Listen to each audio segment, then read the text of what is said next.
কোরআনে কারীমের সূরা আহজাবের 59 নম্বর আয়াতে কারিমা তেলাওয়াত করলাম। বর্তমান আমাদের বাংলাদেশে একটা বিষয় নিয়ে আলোচনা চলছে, সেটা হলো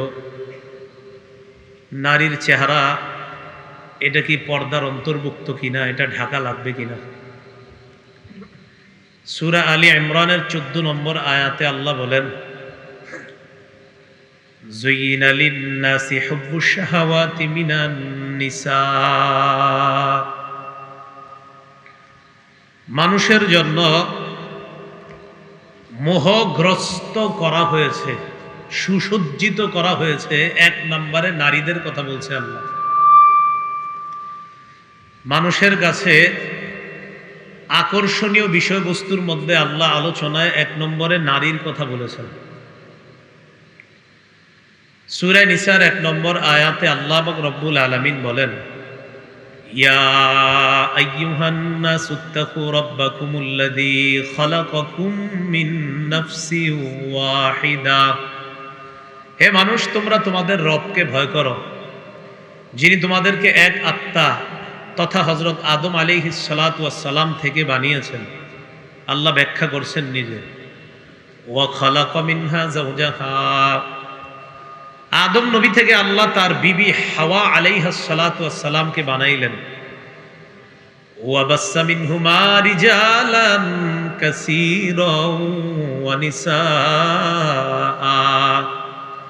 আদম এবং হাওয়া তাদের উভয়ের মধ্য থেকে আল্লাহ পাক রব্বুল আলামিন অসংখ্য অগণিত নারী পুরুষ সারা পৃথিবীতে ছড়িয়ে দিয়েছেন। তাহলে নারী পুরুষ দুইটা আলাদা, পুরুষ নারী না আর নারী পুরুষ না, দুইটা আলাদা জাতি। এই কথাটা ইসলামের যেমন কথা, ইসলাম ধর্ম আমরা যারা পালন করি এটা আমরা বিশ্বাস করি, সারা পৃথিবীর অন্যান্য ধর্মের মানুষগুলো বিশ্বাস করে। পাশাপাশি বিজ্ঞানও এই কথাকে স্বীকার করে, পুরুষ নারী দুইটা আলাদা জাতি। আল্লাহ পাক রব্বুল আলামিন পবিত্র কোরআনে প্রকৃত জ্ঞানী কাকে বলেছেন। আর আধুনিক বিজ্ঞান, এই আধুনিক বিজ্ঞান যারা আধুনিক বিজ্ঞান নিয়ে গবেষণা করে, তাদের এই বিজ্ঞান নিয়ে গবেষণার মেরুদণ্ডটা কোথায়? তারা যে গবেষণা করে বিজ্ঞান নিয়ে, মেরুদণ্ড হলো আপনার মাইক্রো অ্যান্ড ম্যাক্রো ডিটেইল, ক্ষুদ্র এবং বৃহৎ অংশ। এটা কিভাবে বিস্তারিত খুঁজে খুঁজে বের করা যায়, এটাকে তারা মেরুদণ্ড মনে করে। কিন্তু কোরআনের ভাষায় জ্ঞানী কাকে বলা হয়েছে? সূরা আলী ইমরানের 190 নম্বর আয়াতে আল্লাহ বলেন, ইন্না ফি খালকিস সামাওয়াতি ওয়াল আরদি ওয়া ইখতিলাফিল লাইলি ওয়ান নাহারি লাআয়াতিন লিউলিল আলবাব। আসমান সমূহ এবং জমিনের সৃষ্টির মাঝে, ওয়া ইখতিলাফিল লাইলি ওয়ান নাহার, রাত এবং দিনের পরিবর্তনের মাঝে। এখন চলছে রাত, পরে আসবে দিন, দিনের পরে আবার রাত আসবে। এই রাত দিনের পরিবর্তনের মাঝে লাআয়াতিল লিউলিল আলবাব, জ্ঞানীদের জন্য নিদর্শন রয়েছে। এখন জ্ঞানী কারা? আল্লাহ বলেন, আল্লাযীনা ইয়াযকুরুনাল্লাহা কিয়ামা। জ্ঞানী হলো তারা যারা দাঁড়িয়ে আল্লাহকে স্মরণ করে, যারা দাঁড়িয়ে আল্লাহকে স্মরণ করে, আল্লাহর জিকির করে। ওয়া কুউদা, যারা বসে বসেও আল্লাহকে স্মরণ করে, আল্লাহর জিকির করে। ওয়া আলা জুনুবিহিম, যারা শুয়ে শুয়ে বালিশে মাথা লাগিয়েও আল্লাহরে স্মরণ করে। আল্লাহ বলেন, দাঁড়িয়ে যারা আমারে স্মরণ করে, বসে যারা স্মরণ করে, শুয়ে শুয়ে পড়ে সুবহানাল্লাহ, আলহামদুলিল্লাহ, আল্লাহু আকবার, এগুলা পড়ে, আল্লাহ বলেন কোরআনের ভাষায় আমি তাদেরকে জ্ঞানী বলে ঘোষণা করলাম। সুবহানাল্লাহ। ওয়া ইয়াতাফাক্কারুনা ফি খালকিস সামাওয়াতি ওয়াল আরদ, আসমান জমিনের সৃষ্টি নিয়ে এই জ্ঞানী মানুষগুলা চিন্তা করে বলে, রব্বানা মা খালাকতা হাযা বাতিলা। আল্লাহ, এই যে আসমান জমিন আপনি বানিয়েছেন, এগুলা একটাও আপনি অনর্থক সৃষ্টি করেননি। সুবহানাল্লাহ। দাঁড়িয়ে বসে শুয়ে যারা আল্লাহর স্মরণ করে, আল্লাহর জিকির করে, আল্লাহর সৃষ্টি তথা আসমান জমিন নিয়ে গবেষণা করে আর বলে, আল্লাহ এই আসমান, এই জমিন, গাছপালা, তরুলতা আপনি কিছুই অনর্থক বানাননি। আল্লাহ বলেন আমি কোরআনে তাদেরকে জ্ঞানী বলে ঘোষণা করলাম। এটা কোরআনের ভাষায় জ্ঞানী। বিজ্ঞান কি? কোরআনের ভাষায় সূরা বাকারার 31 নম্বর আয়াত। আমরা কোন দিকে যাচ্ছি? যে বিজ্ঞানও স্বীকার করে নারী পুরুষ যে আলাদা। খুব মন দিয়ে শুনেন। সূরা বাকারার 31 নম্বর আয়াতে আল্লাহ বলেন ওয়া আল্লামা আদামাল আসমাআ কুল্লাহা। আল্লাহ পাক রব্বুল আলামিন আদম আলাইহিস সালাতু ওয়াস সালামকে এই পৃথিবীর সকল বস্তুর নাম শিক্ষা দিয়েছেন। সুবহানাল্লাহ। বলেন তো কি বললাম? সকল বস্তু। বলেন সকল বস্তু। এই বস্তু অংশটা মনে রাখেন। সকল বস্তুর নাম কি? বল সকল বস্তুর নাম। এই আয়াতের ব্যাখ্যায় আব্দুল্লাহ ইবনে আব্বাস রাদিয়াল্লাহু তাআলা আনহুমা বলেন এই আয়াতের উদ্দেশ্য হলো সকল বস্তু এবং বস্তুর গুণাগুণ যাবতীয় বিষয় আল্লাহ আব্বা, প্রথম নবী, প্রথম মানুষ, আমাদের আদি পিতা আদমকে শিক্ষা দিয়েছেন। কি বললেন ইবনে আব্বাস? বস্তু এবং তার গুণাগুণ। আর বস্তুর গুণাগুণ নিয়ে গবেষণা করে যারা, এদেরকে বর্তমান যুগে এরাই এটাকে আধুনিক বিজ্ঞান বলে। বস্তুর গুণাগুণ। বলেন তো কি? বস্তুর গুণাগুণ। আধুনিক বিজ্ঞানের এটা কাজ। তো যদি বলেন এটার নাম আধুনিক বিজ্ঞান, তো বলতে হবে আল্লাহ আদম নবীকে বস্তু এবং তার গুণাগুণ একদম যেদিন আদমরে আল্লাহ বানিয়ে দুনিয়াতে পাঠাইলেন, আর আদম নবীকে আল্লাহ নবীও বানাইলেন, মানুষ বানাইলেন, এই তাকে আল্লাহ আধুনিক বিজ্ঞান শিক্ষা দিয়ে দিয়েছেন।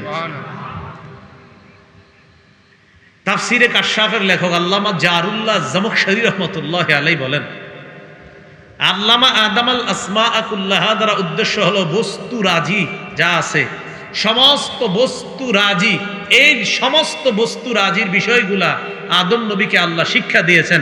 আর বস্তু রাজি নিয়ে গবেষণা করা আধুনিক বিজ্ঞানের কাজ।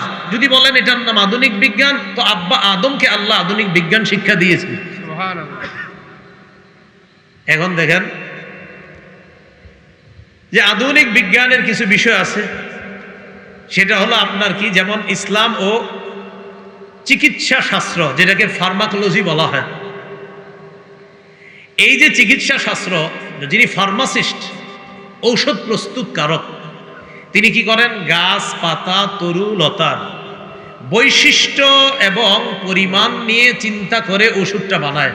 বৈশিষ্ট্য প্রপার্টিজ, আর হলো আপনার পরিমাণ কোয়ান্টিটিস। এই দুইটা বিষয় নিয়ে চিন্তা করে কতটুকু দিবে, কি পরিমাণ ঔষধে দিবে, এটা ফার্মাসির যিনি ওষুধ প্রস্তুতকারক তৈরি করে, তিনি এটা চিন্তা করে। তো দেখি আল্লাহ কি করেন।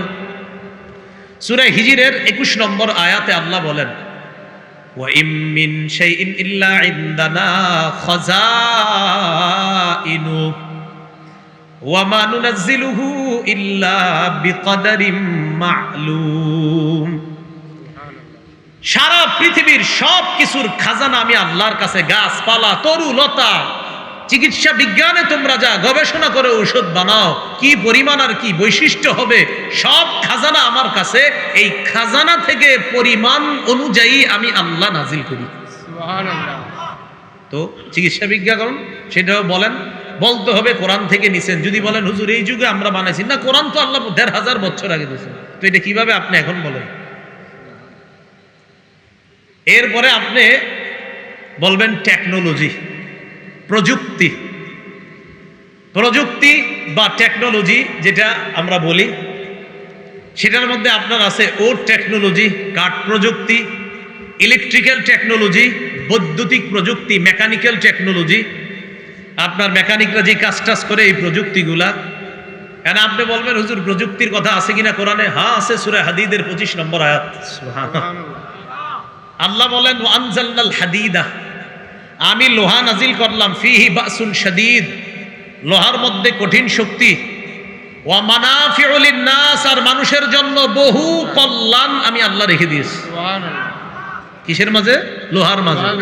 আচ্ছা, এবার স্টিল টেকনোলজি, যেটা ইস্পাত প্রযুক্তি। সারা পৃথিবীতে বর্তমানে তারা এগিয়ে যারা ইস্পাত প্রযুক্তিকে কাজে লাগাচ্ছে, এটা স্টিল টেকনোলজি। আল্লাহ পাক রব্বুল আলামিন সূরা সাবার মধ্যে বলেন ওয়াল্লানা লাহুল হাদিদ, আমি দাউদ আলাইহিস সালাতু ওয়াস সালামের জন্য লোহাকে নরম করে দিলাম, এমন নরম করে দিলাম।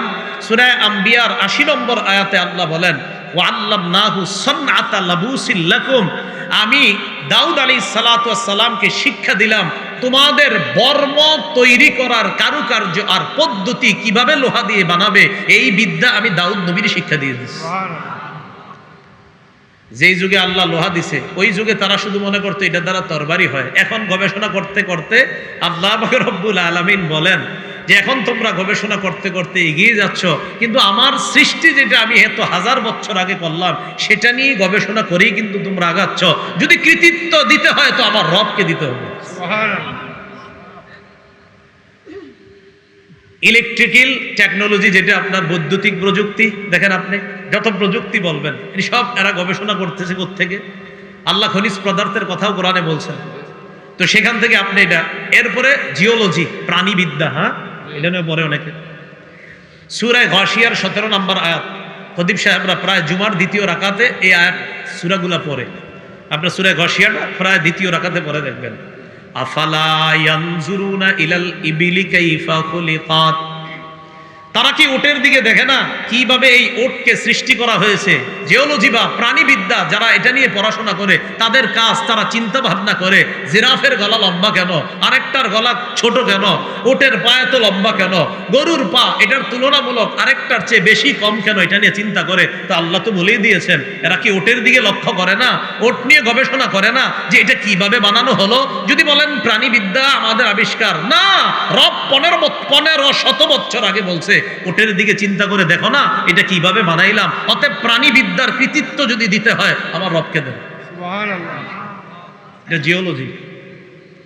এরপরে আসেন যেটা ছাত্ররা পড়াশোনা করেন আপনারা, কেমিস্ট্রি, ফিজিক্স, এ তো রসায়ন বিদ্যা আর পদার্থবিদ্যা। আচ্ছা, রসায়ন বিদ্যার কাজ কি? সকল বস্তুর অংশ ও উপাদানের কার্যকারিতা সম্পর্কে জ্ঞান লাভ করা, উপলব্ধি লাভ করা। ফিজিক্সের কাজ কি? কোন বস্তুর কার্যকর শক্তির সুশৃঙ্খল অধ্যয়ন করা, এটা ফিজিক্সে আপনারা এটা করেন। যাই হোক, তো রসায়ন যেটা কেমিস্ট্রির কাজ কারবার, এই রসায়ন বিদ্যা এটা নিয়ে যদি আমরা গবেষণা করেন, এখন ছাত্রদেরকে আপনি পড়াইতেছেন বসে বসে রসায়ন বিদ্যা, কথার কথা। এখন রসায়ন বিদ্যা পড়াচ্ছেন আর সামনে একদল পর্দানিসীন মেয়ে বসা, আর বললেন শোনো আমি তোমাদের বাবার মতো, তোমরা আমার মেয়ের মতো, তোমাদের মুখ ঢাকতে হবে না। আর আমি পড়াচ্ছি কি কথার কথা? রসায়ন বিজ্ঞান। রসায়ন বিজ্ঞান বলছে নারীদের মধ্যে সৃষ্টিগতভাবে আল্লাহ একটা অ্যাসিড দিয়েছে বা অম্ল দিয়েছেন, পুরুষদের মধ্যে আল্লাহ জন্মগতভাবে একটা অ্যালকালি দিয়েছে তাদের মধ্যে। নারীদের এই অ্যাসিডিকের কারণে, অম্লের কারণে তারা টকের প্রতি বেশি আসক্ত হয়। পুরুষদের মধ্যে ওই অ্যালকালি বেশি থাকার কারণে তারা মিষ্টির প্রতি বেশি আসক্ত হয়। রসায়ন বিদ্যা প্রমাণ করে নারীর ওই অ্যাসিড আর পুরুষের অ্যালকালি উভয়ের প্রতি আকর্ষণ সৃষ্টি হয়। এটা রসায়ন বিদ্যায় শিক্ষা দিচ্ছে। আর এটা আপনি নিয়ে বলতেছেন তোমরা আমার মেয়ের মতো, আমি তোমার বাবার মতো। আর বিদ্যা বলছে না, সে তোমার মেয়ে না, তুমি তার বাবা না, তার প্রতি তোমার আকর্ষণ আছে এবং তার অন্তরেও তোমার প্রতি আকর্ষণ হতে পারে, অতএব পর্দা করা ফরজ। তো আপনি পড়াচ্ছেন রসায়ন বিদ্যা, সেটা আপনাকে বলছে দুইজনের আলাদা আকর্ষণ আছে। তো আপনি আকর্ষণ আছে, এটা তো আপনার বিদ্যা আপনাকে বলে দিচ্ছে। এখন কোরআন বললাম না রসায়ন বিদ্যার কথা, এটা বিদ্যা বলে দিচ্ছে। হ্যাঁ, এবার কোরআনে রসায়ন বিদ্যার কথা আছে কিনা এটা হলো কথা। সূরা ইউনূসের 101 নম্বর আয়াতে আল্লাহ বলেন উনজুরু মা ফিস সামাওয়াতি ওয়াল আরদ, আসমান জমিনের মধ্যে কি রহস্য নিহিত আছে এগুলা নিয়ে তোমরা গবেষণা করো। এটা আল্লাহ পাক রব্বুল আলামিন বলে দিয়েছেন। আলোচনাগুলা এতটুকু বুঝে থাকলে আপনারা বলেন কোরআন সুন্নাহই শুধু পর্দা করতে বলে? কোরআন সুন্নাহই কি শুধু বলছে যে নারী পুরুষের প্রতি আলাদা আকর্ষণ আছে আর পুরুষের প্রতি নারীর আকর্ষণ, এটা কোরআন সুন্নাহই শুধু বলছে না আপনার বিজ্ঞানও বলছে? বিজ্ঞানও বলছে। এটা বুঝে থাকলে আমাদের এই কথা স্পষ্ট হয়ে গেল যে দুই জাতি একদল আরেক দলের প্রতি আকর্ষণ সৃষ্টি হওয়া এটা জন্মগতভাবে, এটা স্বভাবগতভাবে। অতএব এই বিষয়টা আমরা সকলে মেনে নিব। আমরা ইসলাম ধর্ম যারা বিশেষ করে পালন করি, চাই আমি মাদ্রাসায় পড়ি, স্কুল কলেজ ইউনিভার্সিটি যেখানে পড়ি, অন্তত এটা স্বীকার করব এক শ্রেণীর প্রতি আরেক শ্রেণীর আকর্ষণ যেহেতু আছে, এই জন্য উভয় শ্রেণীকে আল্লাহ পর্দার বিধান দিয়েছে। সুবহানাল্লাহ। এখন কোরআন কি বলে দেখি আমরা। সূরা আহজাবের 36 নম্বর আয়াতে আল্লাহ বলেন, ওয়ামা কানা লিমুমিনিন ওয়ালা মুমিনাতিন ইযা কাদাল্লাহু ওয়া রাসূলুহু আমরান আইয়াকুনা লাহুমুল খিয়ারাতু মিন আমরিহিম। কোন মুমিন পুরুষ আর কোন মুমিনা নারীর জন্য উচিত না আল্লাহ আর তার রাসূল কোন সিদ্ধান্ত দেওয়ার পর তাদের এটা গ্রহণ করা না করার ইচ্ছাধিকার থাকাটা উচিত না। আবার বলছি, আল্লাহ সিদ্ধান্ত দিছে, নবী দিছে, কোন মুমিন নারী পুরুষের জন্য এই স্বাধীনতা নাই আমি এটা গ্রহণ করতেও পারি নাও পারি না। মুমিন নারী পুরুষ আল্লাহ আর তার নবীর সিদ্ধান্ত গ্রহণ করতেই হবে। ইচ্ছাধিকার নেই যে আমার ইচ্ছা আমি কি করব না করব না। না, যদি বলেন আমি ইমানদার, যদি বলেন আমি ইমানদার পুরুষ, আমি ইমানদার নারী, আল্লাহ বলছেন তাহলে তুমি এই অধিকার নাই, আমি ফয়সালা দিয়েছি, আমার নবী সিদ্ধান্ত দিয়েছে, আর তুমি বলবা আমি গ্রহণ করতেও পারি নাও করতে পারি। আল্লাহ কয় না, এই স্বাধীনতা নাই। আমার সিদ্ধান্ত আর আমার হাবিবের সিদ্ধান্ত, যদি ইমানদার হও তোমাকে মেনে নিতে হবে। এটা বললেন, এটা সূরা আহজাবের 36। এবার সূরা আহজাবের 33 নম্বর আয়াতে আল্লাহ কি বলেন দেখেন, ওয়াকারনা ফি বুয়ুতিকুন্না ওয়ালা তাবাররাজনা তাবাররুজাল জাহিলিয়াতিল উলা। নবীর বিবিদের মাধ্যমে সারা পৃথিবীর নারীদেরকে, একটু সবাই মন দিয়ে শুনেন, আমাদের ছাত্র সমাজ যারা আছেন স্কুল কলেজেরও আপনারা মন দিয়ে শুনেন, আশা করি বিষয়গুলো ভবিষ্যতে আপনাদের সমস্যা হবে না। একটু মন দিয়ে শুনেন।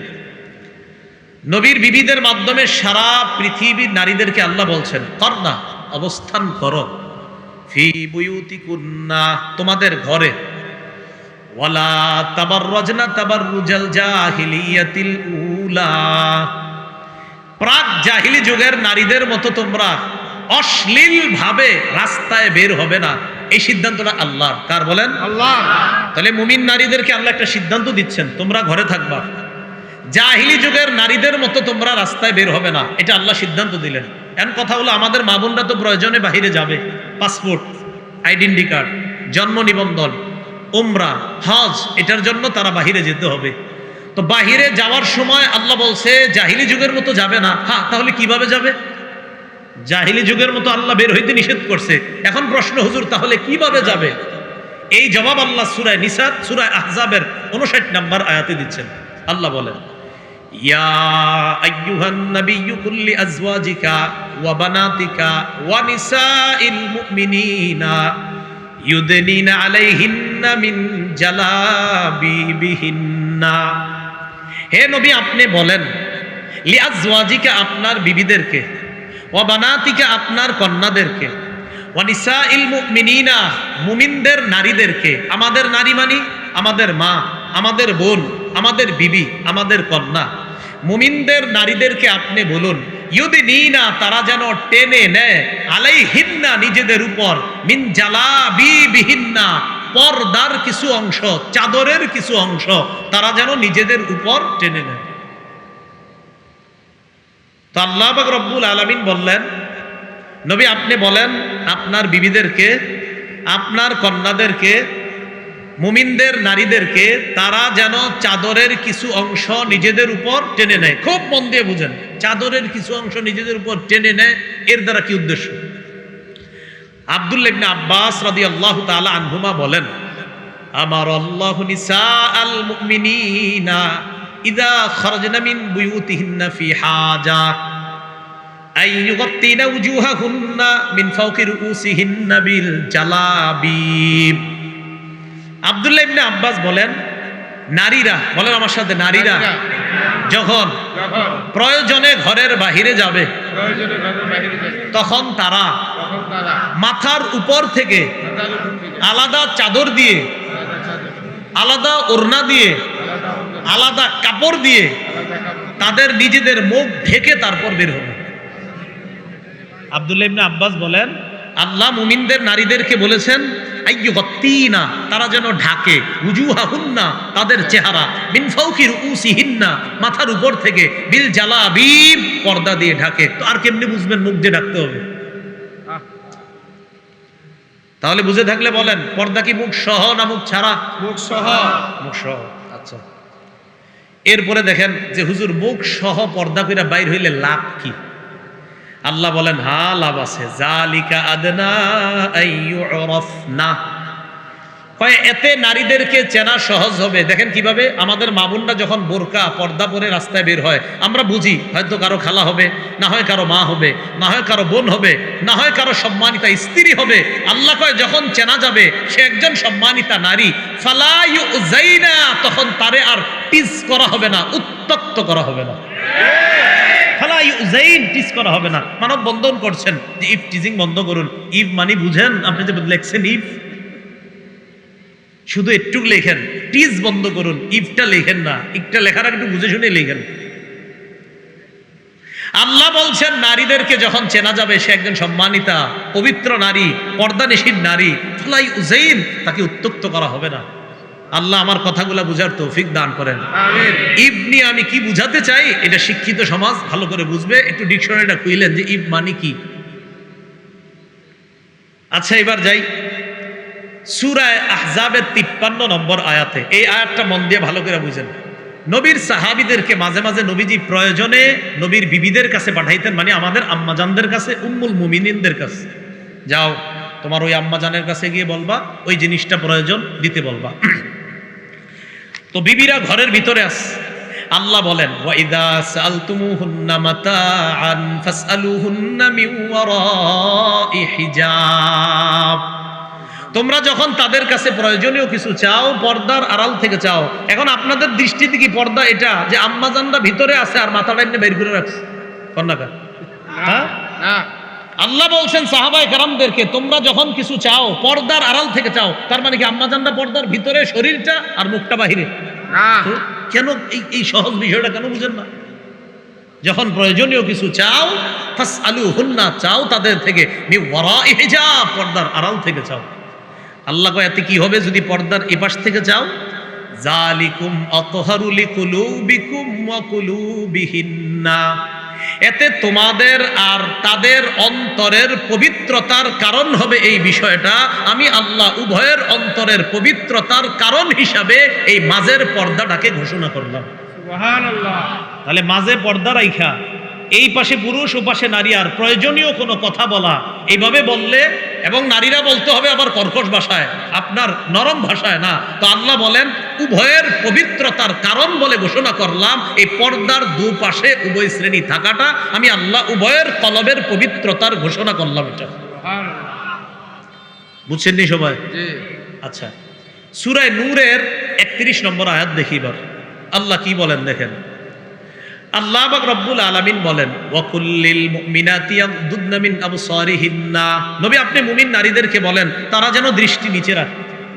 আমাদের অনেক মা বোনরা ওনারা মনে করে শুধু পুরুষ নজর নিচে রাখবে না, নারীরাও নজর নিচে রাখবেন, মা বোনরাও নজর নিচে রাখবেন। এখন আপনাদের উচিত ইউটিউবে যাদের বয়ান এদেরকে না দেখে এদের বয়ান শোনা, এটা উচিত আপনাদের। এটা আবার হঠাৎ কি বললাম? উচিত হলো মোবাইলটা আলাদা রাখে আপনারা বয়ান শোনা। না হয় যদি কোনো মা বোন কমেন্ট করে হুজুরের ঠোঁটটা আজকে সুন্দর, হুজুরের চেহারাটা সুন্দর লাগতেছে, মানে কি? হ্যাঁ এটার মানে কি? এই কমেন্টের মানে কি? হুজুরের পাঞ্জাবিটা আজকে সুন্দর, ওনার চেহারাটা আজকে খুব ভালো লাগতেছে, এই কমেন্টের মানে কি? এই জন্য উচিত মা বোনদের আপনারা ভিডিও অন্য জায়গায় রাইখা এরপরে বয়ানটা শোনা, এটা উচিত। আল্লাহ বলছেন নারীদেরকে বলেন তারাও যেন তাদের দৃষ্টি নিচে রাখে। রাসূল সাল্লাল্লাহু আলাইহি সাল্লাম তার দুই বিবি নিয়ে বসা, উম্মে সালামা আর মাইমুনা রাদিয়াল্লাহু তাআলা আনহুমা। ইতিমধ্যে রাসূলের অন্ধ সাহাবী আসছে আব্দুল্লাহ ইবনে উম্মে মাকতুম রাদিয়াল্লাহু তাআলা, যিনি নবীজির মুয়াজ্জিন ছিলেন। নবীজির বিখ্যাত মুয়াজ্জিনের নাম কি? বেলাল। আরেকজন ছিলেন আব্দুল্লাহ ইবনে উম্মে মাকতুম রাদিয়াল্লাহু তাআলা। এই আব্দুল্লাহ ইবনে উম্মে মাকতুম ওই সাহাবী, নবী যখন উহুদের যুদ্ধে গিয়েছিলেন আব্দুল্লাহ ইবনে উম্মে মাকতুমকে মসজিদে নববীর ইমাম বানায়া গেছে। এই অন্ধ সাহাবী আসার পর নবীর দুই বিবি বসা। নবীজি কয় কি ব্যাপার, পর্দা করো? হুজুর উনি তো অন্ধ। নবীজি কয় আফা আমিয়া ওয়ানে আনতুমা, তোমরা দুইজন অন্ধ? আফা আমিয়া ওয়ানে আনতুমা, তোমরা দুইজন অন্ধ? আলাস্তুমা তুবসিরানিহি, তোমরা দুইজন কি দেখো না? তাহলে অন্ধ সাহাবী তো নারীদেরকে দেখছে না। নবী কয় তোমরা দেখছো না, এতে বোঝা যায় নারীরাও নজর নিচে রাখবে। জি। এরপরে আল্লাহ বলেন ওয়াহফাজনা ফুরুজাহুন্না, তারা যেন তাদের লজ্জাস্থান হেফাজত করে। ওয়ালা ইউদ্দিনা যিনাতাহুন্না, তারা যেন তাদের সৌন্দর্য প্রদর্শন না করে, ইল্লা মা যাহারা মিনহা, অটোমেটিক যা প্রদর্শন হয়ে যায় সেটা ভিন্ন কথা। এটার ব্যাখ্যা আবার ভুল বুঝতে হবে না। আব্দুল্লাহ ইবনে মাসউদ রাদিয়াল্লাহু তাআলা আন ইল্লা মা যাহারা মিনহার ব্যাখ্যা করেছেন, নারীরা আলাদা পর্দা করার পর পর্দার নিচে যেই কাপড়টা থাকবে এটা যদি অজান্তে বের হয়ে যায় তাহলে সমস্যা নেই, এটা বলছেন উনি। আর আরেকদল মুফাসসিরিনে কেরাম বলছেন ইল্লা মা যাহারা, এমনিতেই যদি বের হয়, কথার কথা একটা মা বোন পর্দা করা, বাতাসে হঠাৎ কোনো কারণে তার শরীরের কোনো অঙ্গ অজান্তে প্রকাশ পেয়ে গেল আর সাথে সাথে পর্দা করলো, এটাতে সমস্যা হবে না, এটা উদ্দেশ্য। অনেকে এটা তারা ডাইরেক্ট বলতে চায়, কয় না চেহারা খোলা রাখা যাবে। চেহারা খোলা রাখলে ছেলে বিয়ে করাইতে গেলে আবার মায়ার চেহারা দেখেন কেন? আর হ্যাঁ, চাই স্টলের কোনায় দেখাই দিবেন, এই মায়াটা পছন্দ হইলে কও বিয়ে করাই দিস, আলাদা বাড়িতে যান কেন? কি ঠিক? হাদিস আসতেছে, এটাই যে সঠিক এটাও আসবে। মুসনাদে আহমদের হাদিস আসবে 5 নম্বর খণ্ড 424 নম্বর পৃষ্ঠা। অপেক্ষা থাকেন, শেষে বলতেছি। রাসূলুল্লাহ সাল্লাল্লাহু আলাইহি সাল্লামের বিবিদেরকেও বললেন নজর নিচে রাখতে। আবার আল্লাহ পাক রব্বুল আলামিন বললেন যা প্রকাশ পায় তা ছাড়া অন্য কোনো সৌন্দর্য প্রকাশ না করা। ইবনে মাসউদ কয় এটার দ্বারা উদ্দেশ্য পর্দার নিচে যে আরেকটা কাপড় থাকে এটা যদি অজান্তে প্রকাশ পায় সমস্যা নাই। আরেকদল মুফাসসিরিনে কেরাম বলেন অজান্তে যদি কোনো অংশ প্রকাশ পেয়ে যায় সাথে সাথে ঢেকে নেয় তাহলে এটা কোনো সমস্যা নাই, এটা উদ্দেশ্য। এরপরে আল্লাহ সূরা নূরের 31 নম্বর আয়াতের আরেক অংশে বলেন খুমুরিহিন্না আলা জুয়ুবিহিন্না, অর্থ তারা যেন মাথার ওড়না দিয়ে তাদের গ্রীবা এবং বক্ষ ঢেকে নেয়, তারা যেন মাথার ওড়না দিয়ে তাদের গ্রীবাদেশ বক্ষদেশ ঢেকে নেয়। এই আয়াতের ব্যাখ্যায় আম্মাজান আয়েশা সিদ্দিকা রাদিয়াল্লাহু তাআলা আনহা কি বলেন দেখেন। আচ্ছা, আম্মাজান আয়েশা সিদ্দিকা তিনি একজন কি নারী, তিনি কি ব্যাখ্যা করেন দেখেন। সহিহ বুখারী হাদিস নাম্বার 4758 নম্বর হাদিস, মোট হাদিস সংখ্যা হবে 7563টা। এই হাদিসের মধ্যে আম্মাজান আয়েশা সিদ্দিকা রাদিয়াল্লাহু তাআলা আনহা বলেন ইয়ারহামুল্লাহু নিসাআল মুহাজিরাতিল উওয়াল লাম্মা আনজালাল্লাহ ওয়াল ইয়াদরিবনা বিখুমুরিহিন্না আলা জুয়ুবিহিন্না শাক্কাকনা মুরুতাহুন্না ফাখতামারনা বিহা। আম্মাজান আয়েশা সিদ্দিকা রাদিয়াল্লাহু তাআলা আনহা বলেন আল্লাহ যখন এই আয়াতটা নাজিল করেছেন নারীরা যেন তাদের মাথার ওড়না দিয়ে তাদের গ্রীবা এবং বক্ষদেশ ঢেকে নেয়, তখন নারীরা নতুন করে আবার পর্দা ব্যবস্থা করতে হবে। তো পর্দা ব্যবস্থা করার আগে নগদ আল্লাহর হুকুম তো পালন করতে হবে, কারণ নগদ তো বাহিরে যাওয়া দরকার। আর নারীরা কি করবে? আম্মাজাল বলেন শাক্কাকনা মুরুতাহুন্না, নিজেদের চাদর সাথে সাথে ছিঁড়ে ফেলছে আল্লাহর হুকুম বাস্তবায়ন করার জন্য। ফাখতামারনা বিহা, এই ছেঁড়া অংশ দিয়ে মুখ ঢাইকা আল্লাহর হুকুম পালন করার জন্য নগদ মুখ ঢাইকা এরপরে রাস্তায় বের হইছে।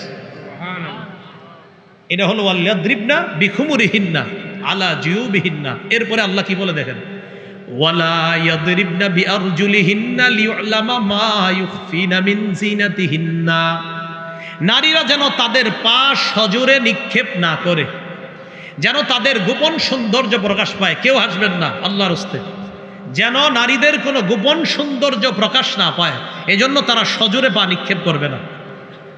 এখন আপনারা যারা স্বামী আছেন, এখানে যারা ভাই আছেন, আপনি যখন আপনার বোনকে নিয়ে, স্বামীরা যখন তাদের স্ত্রীদেরকে নিয়ে বের হন, আপনারা একটা ভুল করেন মাঝে মাঝে। একটু হাইটে গিয়ে রিক্সায় উঠবে বা বাসে উঠবে, দৌড় দেয়, তখন স্ত্রীও পিছনে পিছনে দ্রুত হাঁটে না। আপনার বিবি যেন দ্রুত না হাঁটে, আপনি আস্তে আস্তে হাইটা রিক্সা পর্যন্ত যান, কারণ আপনার গতির কারণে আপনার বিবিও হাঁটার গতি বাড়ায়। আল্লাহ বলছেন তারা যেন তাদের পা সজোরে নিক্ষেপ না করে, এতে তাদের আল্লাহ প্রদত্ত একটা সৌন্দর্য অন্য ছেলেদের চোখে প্রকাশ পেতে পারে, নাউজুবিল্লাহ। এজন্য আল্লাহ বললেন তারা যেন তাদের পা সজোরে নিক্ষেপ না করে। কি কথা বুঝে আসছে? তো এই জন্য খুব সতর্ক থাকবো আমরা যে আমাদের মা বোনদের হাঁটাটাও এটা খুব সতর্কতার সাথে, তাদের হাঁটা যেন দ্রুত না হয়। তাদের হাঁটা দ্রুত হবে, আপনি আর আপনার স্ত্রী আপনাদের বাসার ছাদে রাতের অন্ধকারে হাঁটছেন দুইজনে, কেউ দেখতেছে না, সেটা ভিন্ন কথা। এবার দেখেন এই আয়াত থেকেও জানলাম মুখ ঢাকা লাগবে 31 নম্বর আয়াত থেকে। এবার আমরা কয়েকটা হাদিস শুনি মন দিয়ে। সহিহ বুখারীর বর্ণনা 4213 নম্বর হাদিস। আশা করি হাদিসটা মন দিয়ে যদি শোনেন সহজে বুঝে আসবে চেহারা ঢাকতে হবে কিনা, কিন্তু শুনতে হবে পুরাটা। নবীজি বিয়ে করছে সফিয়া রাদিয়াল্লাহু তাআলা আনহাকে। হুয়াই ইবনে আখতাবের কন্যা, ইহুদিদের লিডার, কন্যার বাবা যেহেতু নেতা, তো সাহাবিরা, মুরব্বী সাহাবিরা পরামর্শ দিচ্ছে, হুজুর একজন নেতার মেয়ে তো, তিনি যদি কোনো নেতৃস্থানীয় ব্যক্তির অধীনে থাকে ভালো হয়। কি বলতে চাও? হুজুর আমরা বলতে চাই তাকে আপনি বিয়ে করেন। নেতৃস্থানীয় ব্যক্তি আপনি হুজুর, আপনার হচ্ছে নেতৃস্থানীয় পৃথিবীতে আর কে হতে পারে, আর সে একজন নেতার কন্যা, আপনি বিয়ে করলে তার মর্যাদা রক্ষা হবে। সফিয়া রাদিয়াল্লাহু তাআলা আনহাকে নবীজি বিয়ে করলেন। হযরত আনাস রাদিয়াল্লাহু তাআলা আনহুর বর্ণনা, তিনি বলেন আকামা রাসূলুল্লাহ সাল্লাল্লাহু আলাইহি সাল্লাম বাইনা খায়বার ওয়াল মদিনা সালাসা লায়াল। রাসূলুল্লাহ সাল্লাল্লাহু আলাইহি সাল্লাম খায়বার এবং মদিনার মাঝে 3 রাত অবস্থান করলেন। ইবনা আলাইহি বিসফিয়া, হযরতে সফিয়ার সাথে বাসর রাত উদযাপনের জন্য। এখন বাসর রাত উদযাপনের পর অলিমা, বর্তমানে তো অলিমা হয় না, বর্তমানে বরযাত্রী হয়। কি হয়? বরযাত্রী। কথাটাই তো সুন্নাহের গেলাম। বরযাত্রী আবার কি হবে? কন্যা যাত্রী। কি যাত্রী হয়? মানে বরযাত্রী মানে ছেলের সাথে মেয়ের বাড়িতে যাবে, বাপের বাড়িতে 300 জন খাইতে, মেয়ের বাপ আপনার ঋণ টিন কইরা 3টা গরু শোয়ায়। শরমের তো কথা মিয়া। যাবে কন্যা যাত্রী, ছেলের বাড়ি থেকে অলিমা খাবে। টোটাল উল্টা হয়ে গেছে। রেস্টুরেন্টে দেখার মাধ্যমে শুরু হয়, গায়ে হলুদের মাধ্যমে গুনাহটা বাড়ে, বিয়ের দিন হাজারো গুনাহের মাধ্যমে এই পবিত্রতা সম্পর্কটার সূচনা হয়। কিছুদিন পরে শোনা যায় স্বামী স্ত্রীর মধ্যে সম্পর্ক ভালো চলছে না। গজবের সূচনা তো আপনারাই করে দেন। বরযাত্রী না কন্যা যাত্রী? হ্যাঁ বরযাত্রী। আরে কি আজীব। বিয়ে হবে সুন্নত মোতাবেক, সাদা সিধা বিয়ে শেষ করে ছেলের বাড়ির দিকে সব খাইবেন, খালাস। পুরা টোটাল উল্টা। এখন রাসূল সাল্লাল্লাহু আলাইহি সাল্লামের অলিমা আর নবীজির অলিমা খাইতে সাহাবীরা খুব আগ্রহ, যে নবীজির বরকতি অলিমা। সফরের মধ্যে অলিমার আয়োজন করলেন। সফরে তো ভালো খাবার কি আর আয়োজন করবে। হযরত আনাস বলেন মা কানা ফিহা মিন খুবজিন ওয়ালা লাহমিন, রুটিও ছিল না, গোস্তও ছিল না। অলিমাতে 3টা আইটেম রাখা হয়েছে। সুবহানাল্লাহ। কয়টা? 3টা আইটেম। কি কি? নবীজি বললেন হযরত বেলালকে, আমারও বিলালান বিল আনতাই ফাবুসিতাত ফালকা আলাইহা তামরা ওয়াল আকিতা ওয়াস সামনা। হযরত বেলালকে বললেন দস্তরখান বিছানোর জন্য। হযরত বেলাল দস্তরখান বিছাইলেন। ওই দস্তরখানের উপর খেজুর, ঘি আর পনির রাখা হলো।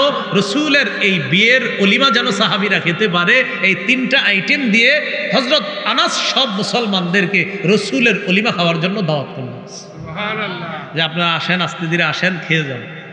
তো সাহাবীরা সফরের মধ্যে তো আপনার অনেকে বাহনে থাকে, অনেকে হাইটা হাইটা সফর, অনেকে দূরে থাকে, অনেকে কাছে।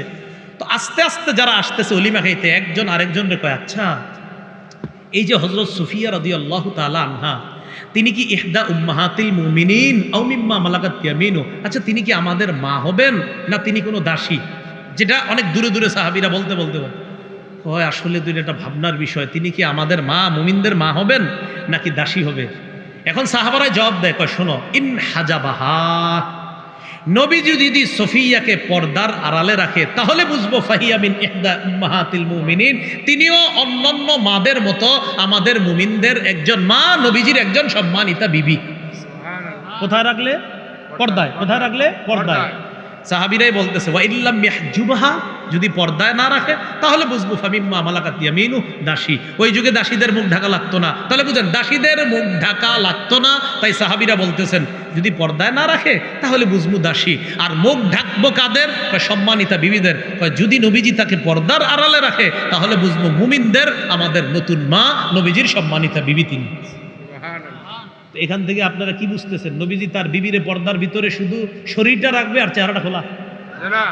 এবার নবীজি মদিনায় রওনা করলেন। ফালাম্মার তাহালা, মদিনায় রওনা করলেন। ওয়াত্তা লাহা খালফা। বুখারীর আরেকটা বর্ণনা আছে 5085 নম্বর হাদিস, সেখানে আছে ওয়াত্তা। আরেকটা বর্ণনা আছে ওয়াত্তা, এখানে একটা আছে আপনার বিল হামজা আর একটা বিলা হামজা। যেখানে বিল হামজা সেখানে ওয়াত্তা, আরেক জায়গায় ওয়াত্তা, দুইটা বর্ণনা। তো এখানে আপনার 4213 নম্বরে আছে ওয়াত্তা লাহা, আর 5085-তে আছে ওয়াত্তা লাহা খালফা।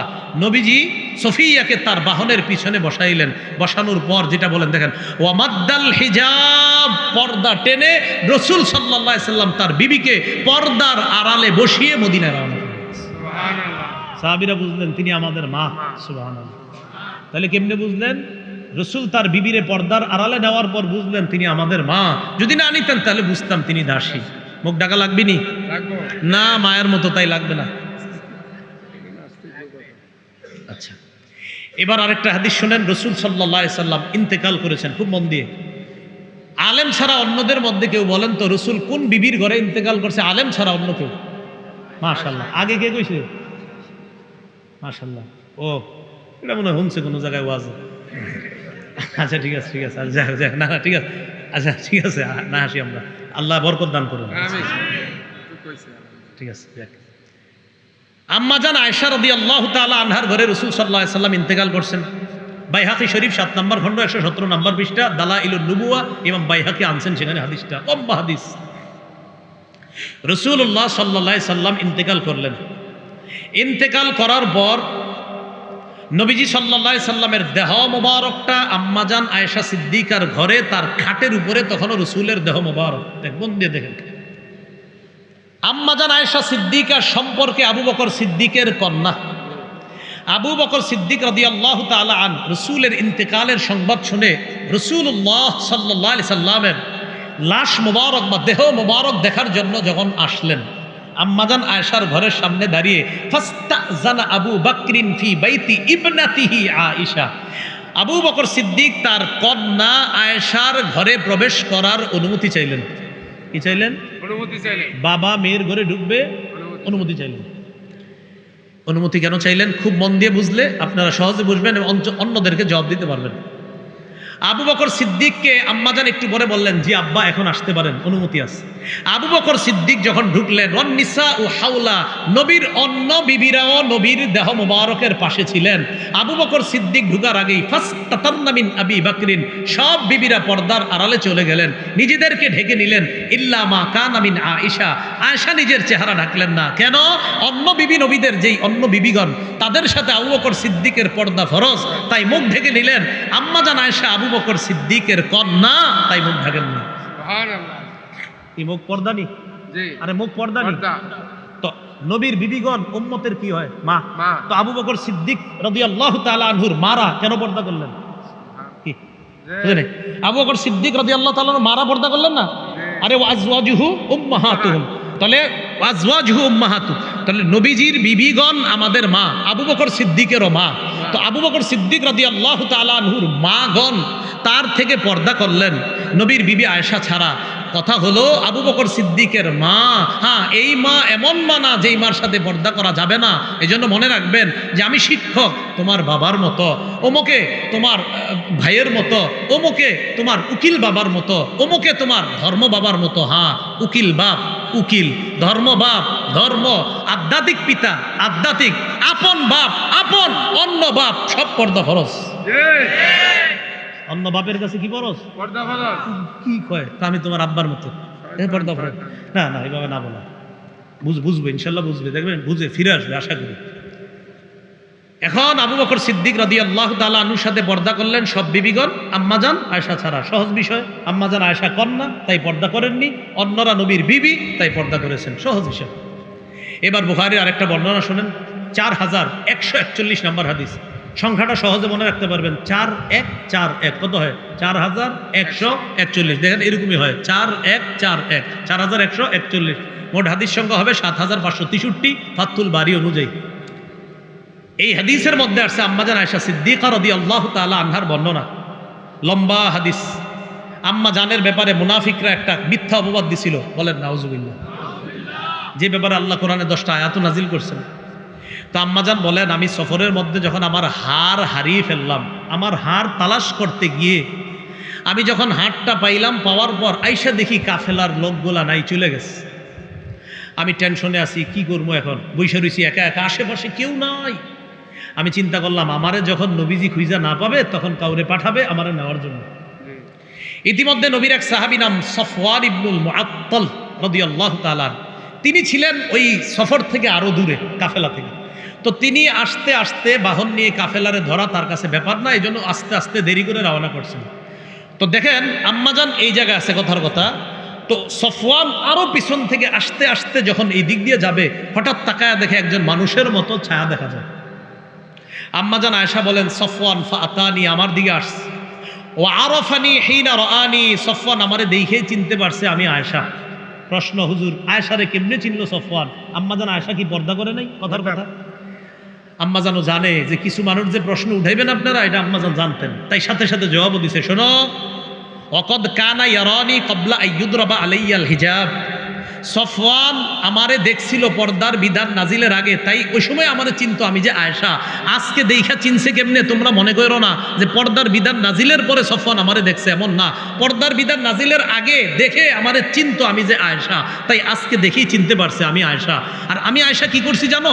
যেই মাত্র সফওয়ান পড়ছে ইন্না লিল্লাহি ওয়া ইন্না ইলাইহি রাজিউন, আমি জাগ্রত হয়ে যখন সফওয়ানকে দেখলাম, খুব দেখেন কি কয় আম্মাজান, খাম্মারতু, একটু সবাই শিখেন না, বলেন খাম্মারতু ওয়াজহি বিল জিলবাব, বলেন খাম্মারতু ওয়াজহি বিল জিলবাব, বলেন আমার সাথে, আমি আমার চেহারা চাদর দ্বারা, ওড়না দ্বারা, পর্দা দ্বারা সাথে সাথে ঢেকে ফেললাম। চেহারা ডাকছে কেন? আম্মাজান আয়েশা না মা? চেহারা ডাকছে কেন? হ্যাঁ, তাহলে কি বোঝা যায়? চেহারা সহ পর্দা না ছাড়া? চেহারা সহ। খাম্মারতু ওয়াজহি বিল জিলবাব, মনে রাখবেন খালি, খাম্মারতু ওয়াজহি বিল জিলবাব, আমি সাথে সাথে আমার চেহারা পর্দা দ্বারা ঢেকে ফেললাম, কারণ চেহারাও পর্দার। আর চেহারা পর্দা না করলে তো পর্দাটা করবে কি, সেটা বলুন। আচ্ছা, এবার আরেকটা হাদিস শুনেন, মুসনাদে আহমদ 1784 নম্বর হাদিস। আব্বাস রাদিয়াল্লাহু তাআলা আনহুর বর্ণনা, তিনি বলেন, দাখালতু আলা রাসূলিল্লাহি সাল্লাল্লাহু আলাইহি ওয়াসাল্লাম ওয়া ইনদাহু নিসাউহু ফাস্তাতারনা মিন্নি ইল্লা মাইমুনা। আব্বাস রাদিয়াল্লাহু তাআলা আনহু বলেন, আমি আল্লাহ রাসূলের কাছে গেলাম, আমার ভাতিজা মুহাম্মদ সাল্লাল্লাহু আলাইহি সাল্লামের কাছে গেলাম। যাওয়ার পর তখন আমার ভাতিজার সামনে তার সব বিবিরা ছিল। যেই মাত্র আমি গেলাম, যাওয়ার পর ফাস্তাতারনা মিন্নি, সবাই আমার থেকে পর্দা করলো, ইল্লা মাইমুনা, তার বিবি মাইমুনা পর্দা করে নাই। কেন? মাইমুনা আমার দুধ সম্পর্ক হয়, এই জন্য আমার সাথে পর্দা করে নাই। সহজ বিষয়, আমার সাথে মাইমুনার পর্দা লাগে নাই, তাই করে নাই। অন্যদের পর্দা ফরজ ছিল, সবাই পর্দা করছে। আচ্ছা, এবার আসেন আবু দাউদ শরীফের 2057 নম্বর হাদিস। আম্মাজান আয়েশা সিদ্দিকা কি বলে, মজার হাদিস, দেখেন কি বলে। দাখালা আলাইয়া আফলাহ ইবনু আবিল কুআইস, আমার কাছে আফলাহ নামে এক ব্যক্তি আসছে। আম্মাজান আয়েশা বলেন, আমার ঘরে অপরিচিত একজন মানুষ ঢুকার সাথে সাথে ফাস্তাতারতু মিনহু, আমি সাথে সাথে পর্দার আড়ালে চলে গেলাম, নিজেরে পর্দার ভিতর নিলাম। পর্দার উপাস থেকে ওই আফলাহ বলে, আতাস্তাতিরিনা মিন্নি ওয়া আনা আম্মুক, আয়েশা তুমি আমার থেকে পর্দা করছো কেন? আমি তো তোমার চাচা, আমি তোমার চাচা, তুমি আমার সাথে পর্দা করো কেন? আম্মাজান আয়েশা ভিতর থেকে বললেন, মিন আইনা, আমনে আবার কেমনে চাচা হন আমার? আমি তো কোনোদিন দেখিনি আপনারে, বুঝলেন? আফলাহ জবাব দিলেন, আর দাআতকি ইমরাআতু আখি, আমার ভাইয়ের বিবি তোমাকে দুধ পান করিয়েছে, সেই হিসাবে আমার ভাবি তোমার দুধ মা, আমার ভাই তোমার দুধ বাবা, আমি তোমার দুধ চাচা। আল্লাহ জানি, বুঝছেন? আমার ভাইয়ের বউ তোমারে দুধ পান করাইছে, সেই হিসাবে আমার ভাইয়ের বিবি তোমার দুধ মা, ভাই দুধ বাবা, আমি দুধ চাচা। আম্মাজান আয়েশা একটা জবাব দিয়েছে, তিনি তখনও মাসালাটা জানতেন না, এই জন্য জবাব দিয়েছে কি, কইন্নামা আরদাআতনিল মারআ ওয়া লাম ইউরদি'নির রাজুল, আমারে দুধ খাওয়াইছে মহিলা, পুরুষ তো না। আম্মাজান এটা বললেন। ফাদাখালা আলাইয়া রাসূলুল্লাহ সাল্লাল্লাহু আলাইহি সাল্লাম, ইতিমধ্যে রাসূল সাল্লাল্লাহু আলাইহি সাল্লাম ঘরে আসছে। আসার পরে ফাহাদ্দাসতুহু, আমি নবীজির পুরো বিষয়টা বললাম, হুজুর এক লোক আয়েশা কয় নাকি আমার চাচা, আমি পর্দা করব ওনার সাথে। তখন নবীজি বলে, আয়েশা ইন্নাহু আম্মুকি, হ্যাঁ আসলে তোমার চাচা, ফাল্লালি জালে কি, সে তোমার দুধ চাচা হয়, এটা কোনো সমস্যা না আয়েশা, আসলে সে তোমার চাচা। তো আম্মাজান বলছেন, ও আচ্ছা, মা ইয়াহরুমু মিনান নাসাব ইয়াহরুমু মিনার রিদা মা ইয়াহরুমু মিনান নাসাব, আপনার বংশীয় কারণে যাদের সাথে আপনার পর্দা করা লাগে না, দুধের সম্পর্কের কারণেও তাদের সাথে পর্দা করা লাগে না। তো নবীজি বললেন, হ্যাঁ আয়েশা, সে তোমার চাচা। এই হাদিস বলা পুরাটা উদ্দেশ্য না, আমার উদ্দেশ্য শুধু এটা, অপরিচিত লোকটা দেখা আম্মাজান পর্দার আড়ালে কেন গেলেন? ফরজ নি তো আম্মাজান পর্দার আড়ালে গিয়ে মুখটা বাইরে রাখছে নাকি পুরাটা, পুরা শরীর ভিতরে? হ্যাঁ, পর্দা কি মুখ সাহা না মুখ সহ? মুখ সহ। আল্লাহ জানে বুঝছে কিনা, আলেম ছাড়া অন্যরা বুঝছেন নি, আল্লাহ বুঝার তৌফিক দান করেন। এবার মুসনাদে আহমদের একটা হাদিস শুনি আমরা, 5 নম্বর খণ্ড 424 নম্বর পৃষ্ঠা। রাসূলুল্লাহ সাল্লাল্লাহু আলাইহি সাল্লাম বলেন, তোমরা যখন কোনো নারীকে বিয়ের প্রস্তাব দাও, ওই যে সেই কথাটা, ইদা খাতাবা আহাদুকুম ইমরাআতান ফালা জুনাহা আলাইহি আইয়ানজুরা ইলাইহা, তোমাদের কেউ যখন কোনো মেয়েকে বিয়ের প্রস্তাব দেয়, ওই ছেলের জন্য এই মেয়েটাকে দেখা কোনো গুনাহ না। আবার বলছি, তোমাদের কেউ যখন কোনো মেয়েকে বিয়ের প্রস্তাব দেয়, তখন এই মেয়েটাকে দেখা ছেলেটার জন্য গুনাহ না। আবার বলছি, বিয়ের প্রস্তাব দিলে দেখা গুনাহ না, তাহলে বিয়ের প্রস্তাব ছাড়া দেখা গুনাহ। প্রস্তাব দিছো বলেই তো মেয়ের মা বাবা ফোন দিবে যে আপনারা আসতে পারেন, যে দেখতে পারেন। তো রাসূল বলছেন, প্রস্তাবকৃতা মেয়েটাকে শুধু দেখতে পারবা সময়ের জন্য, ক্ষণিকের জন্য, তাকে দেখা তোমার জন্য বৈধ করা হয়েছে। এর মানে প্রস্তাব দিয়েছো বলে, তার বাবা ফোন দিয়েছে বলে তুমি তাকে দেখতে গিয়েছো, তাই তোমার দেখা সেদিন গুনাহ হবে না, সেটা বৈধ।